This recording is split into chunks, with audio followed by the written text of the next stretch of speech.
Greetings and welcome back to room 303 in our chats with Emily, as we are calling our readings through the 1,775 poems of the Johnson edition of the collected poems of Emily Dickinson. We turn now to poem 26, which technically means that we only have now 1,750 poems left, so I can see some of you smiling already.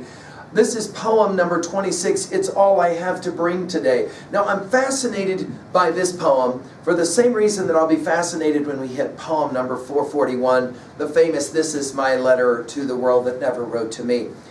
We might argue that at moments we will see the vulnerable Emily, that is to say, the artist who is sometimes not completely certain or confident in the work that she is producing. That's certainly one possible read of this poem. Now, our assumptions are that you've been following our stuff at learnstrong.net, down that left-hand side. Chats with Emily is our playlist, and that I'm hopeful that you have already experienced our intro set of comments, and as well you've been working with us up through and including poem number 25, Beneath a Tree. Now, I'm fascinated by this poem.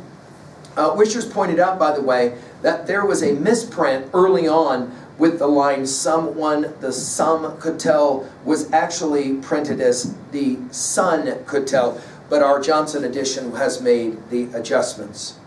Let's enjoy this poem. It's all I have to bring today, this and my heart beside, this and my heart in all the fields and all the meadows wide. Be sure you count, should I forget, someone the sum could tell, this and my heart and all the bees which in the clover dwell.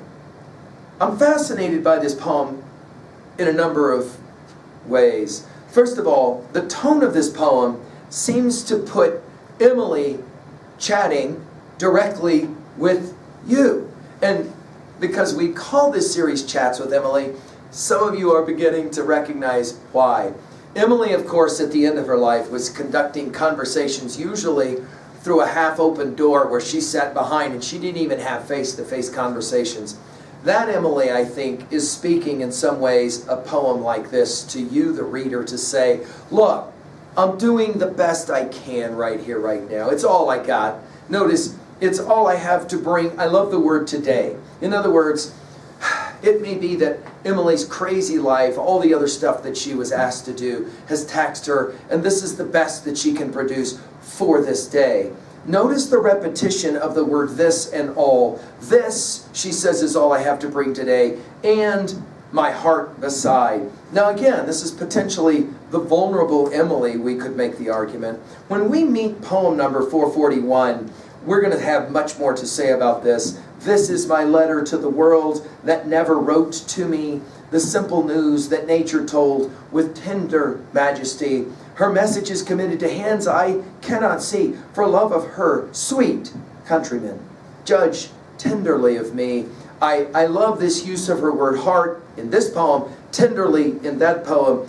She'll continue it with the repetition. Is she talking specifically about this poem in her word this, or is she talking about the life that she has lived as a poet? This and my heart, oh yeah, notice her trinities. She loves to play with these trinities. This, that is to say, my poetic offering, my heart, that is to say, her vulnerability, her passion, her artistic courage, and the fields. Now, so many scholars have pointed out that this is pure Emily Dickinson. She loves to always return to the physical. She is a poet of nature. She is a poet of the world, clover and bees. Notice this and my heart and all the fields and all the meadows wide.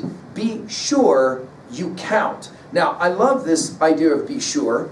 There's a poetic tradition here of this talking directly to the reader of the poem, you mentioned here, but this notion of be sure, this is going to be a very Whitman-esque kind of rendering as well. You'll remember Whitman does this in Brooklyn Ferry, where it literally speaks directly to you. We commented on it at length in our series called Talks with Wald. Be sure you count, should I forget. In other words, I'm kind of relying on you. Who the you is, she obviously is speaking directly to some reader. I love to think that she's speaking directly to you. In other words, Do your math correctly.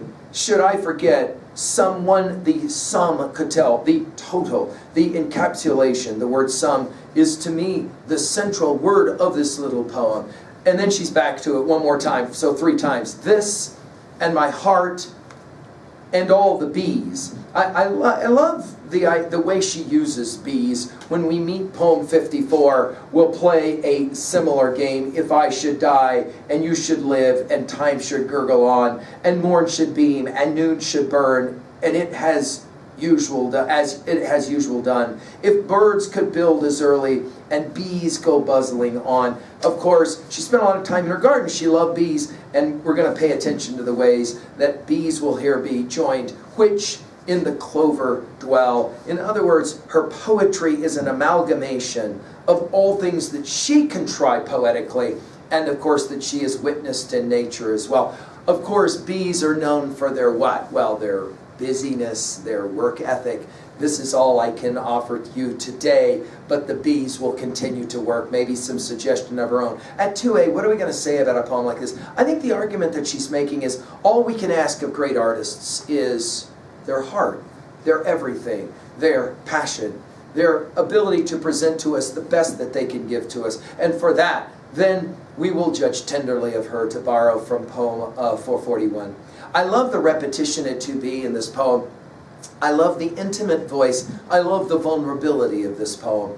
At 3A, when we mentioned poem 441, this is my letter to the world, judge tenderly of me.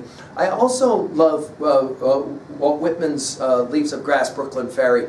The ability for him to speak directly to. And I think this is a byproduct of their study and their love of Emerson, and the way in which Emerson kind of taught them that the next great poets would be the ones that would speak directly to the reader, and certainly Emily plays that game so brilliantly well. At 3B, how about this, to own a poem like this? What was a time when you gave your all? What was a time when you had to say, well, about whatever it is that you had done, it's all that I have to bring today. And I love her use of the word bring, that idea of summoning up, to use the word sum, to bring, to offer. This is my offering, and this is all that I can do. And they say it today, right? We're so grateful that she kept working on more poems. Thank you.